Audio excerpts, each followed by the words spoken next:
Your initial thoughts on the film regarding the title? I think that the title's really good. I think because it's just a name, you want to know who Patrick is and what's going to happen to him, kind of thing. And then obviously when you see the final film, it's confirms it. Yeah, it's like an intriguing title because it's just a name. Like it could mean anything. What are your opinions on the style of our film? I liked the style. I liked how it was something that I've not really seen before in a short film, and I thought that was really good. I like the kind of contemporary filming style. So I like the colour schemes and stuff, like the grey and the blue, they very much fit with the mood of the film as well. I also liked how it's not necessarily a genre that's quite popular, it's quite a kind of niche genre for a film. But you made it that it could end up being more popular, I think. Yeah, definitely. Do you like our storyline? Yeah, I thought it was good. I thought it was, in the first few drafts I kind of found it confusing, but by the final draft I definitely got it all.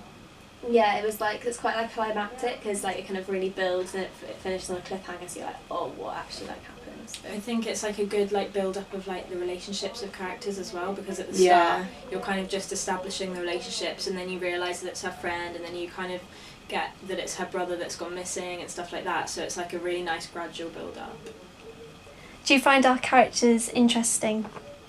Yeah, I thought they were very believable. I wouldn't have thought that they were actors, kind of thing. I did think that it was really good. What do you think of our visual elements like location, mise en scène? I liked the beach scenery and stuff because I liked how you kept it quite simple. There were very limited locations, but each location was quite nice, the outdoor scenes, the swing set. Yeah, I like the way that it was all quite outdoorsy, because even though the film's kind of dark and dim, you used quite bright places but made them dim because of the mood, which is quite hard to do. I also think with some people in short films they might use places that are a bit unrealistic, but it's quite a realistic idea to kind of get outdoors if you're feeling down, so it's a good use of imagination with that. What can you interpret from our film's representation about Patrick and how he's gone missing?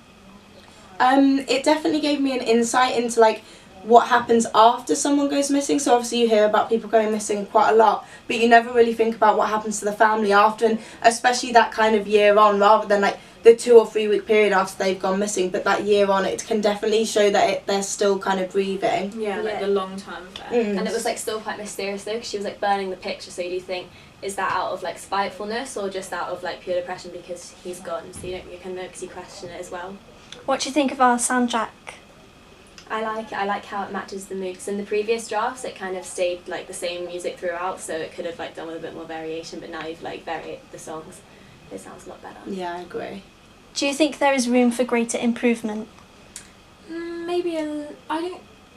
There's probably here and there, but I don't think there's much nothing you can that do else. It's out, really it's a really effectful movie, I think. Yeah. Yeah, I think it's really maybe good. The bit when she was burning the picture and taking the drugs, you could have maybe given a bit more clues, but with what you did with what you had was really good. So and by the end we know you all understand what's going on. So Yeah, really good.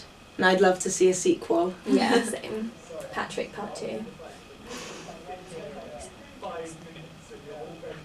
Happy St Patrick's Day, everyone! Happy St Patrick's Day, Patrick, wherever you are in the world. Amen. Summa Patamus.